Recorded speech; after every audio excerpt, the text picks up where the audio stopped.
Hello friends, my name is Vinay. Today we will learn about fundamental of computers, जिसमें आज हम देखेंगे history and generations of computers.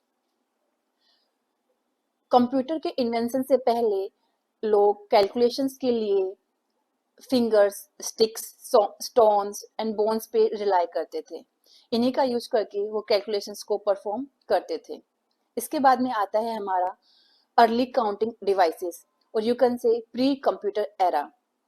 इसमें सबसे पहले चाइना में अबेकस नाम की डिवाइस का इन्वेंशन हुआ था।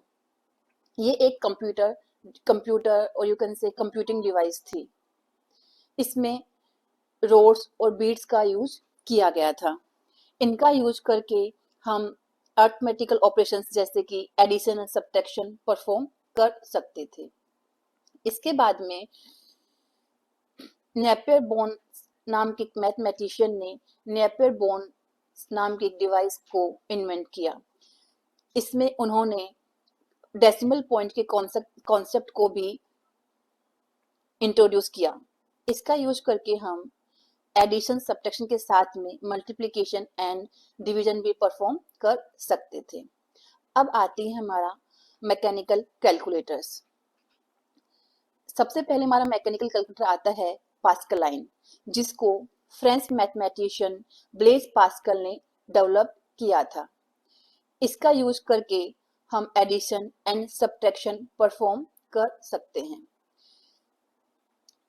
देन एक German philosopher and mathematician Gottfried William Leibniz ने पास्कलाइन के डिजाइन को इम्प्रूव करके एक नया डिवाइस बनाया जिसका उन्होंने नाम दिया stepped reckoner.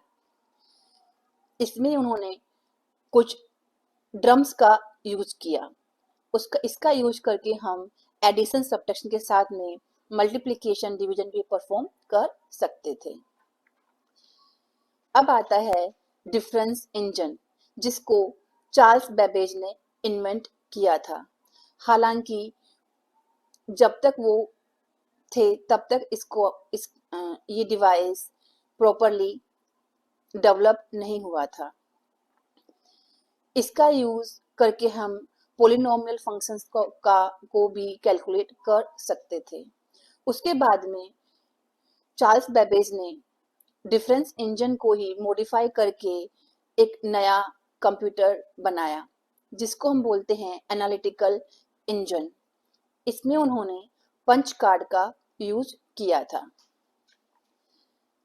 Also, this device include control unit, memory and input-output device, जिसको हम आज हमारे मॉडर्न कंप्यूटर में भी यूज करते हैं। इसी के कारण analytical engine first computer consider किया जाता है और चार्ल्स बेबेज को फादर ऑफ कंप्यूटर बोला जाता है। हम बात करते हैं जनरेशंस ऑफ कंप्यूटर। बेसिकली इसको हम 5 जनरेशंस में कैटेगराइज करते हैं। पहली जनरेशन आती है 1942-1956 में। इसमें हमने वैक्यूम ट्यूब्स का यूज किया था।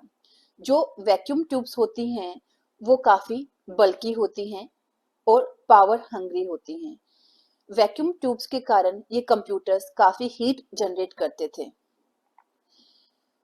और इनका साइज काफी बड़ा होता था। मतलब इतना बड़ा होता था कि एक पूरा रूम फिल करने के लिए एक पूरे रूम में एक कंप्यूटर ही आ पाता था। ये काफी स्लो होते थे और एक्यूरेसी काफी लो थी और काफी कॉस्टली भी थे।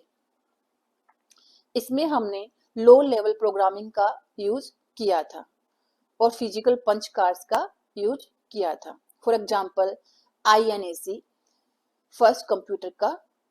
फर्स्ट जनरेशन का कंप्यूटर है। अब हम बात करते हैं सेकेंड जनरेशन, जो 1956 से 1963 तक का ड्यूरेशन था।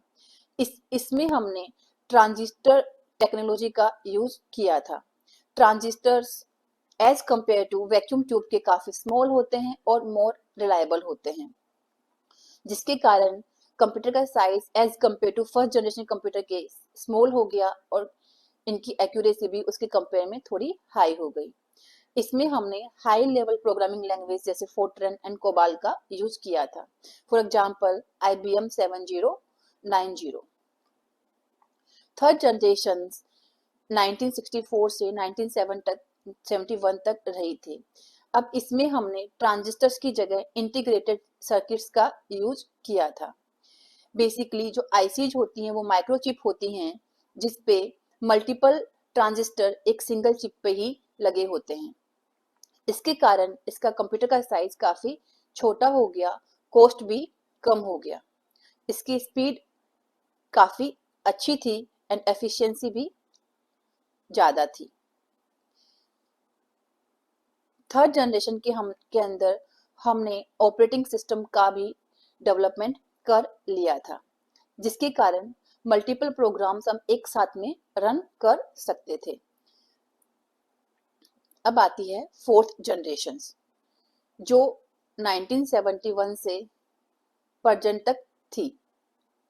इसमें हमने माइक्रो प्रोसेसर टेक्नोलॉजी का यूज किया था, जिसमें हमारा एक पूरा सिंगल चिप पूरे सीपीयू को कंटेन करता है।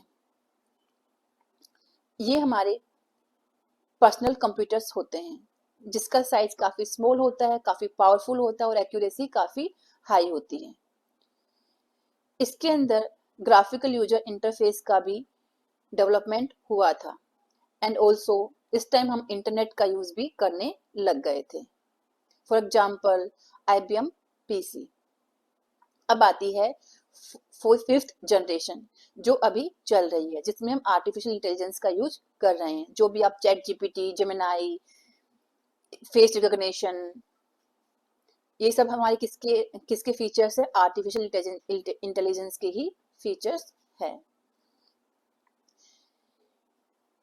इसमें हमारा एम है कि हम ऐसे सिस्टम्स बनाएं जो ह्यूमंस की तरह एक्ट करें।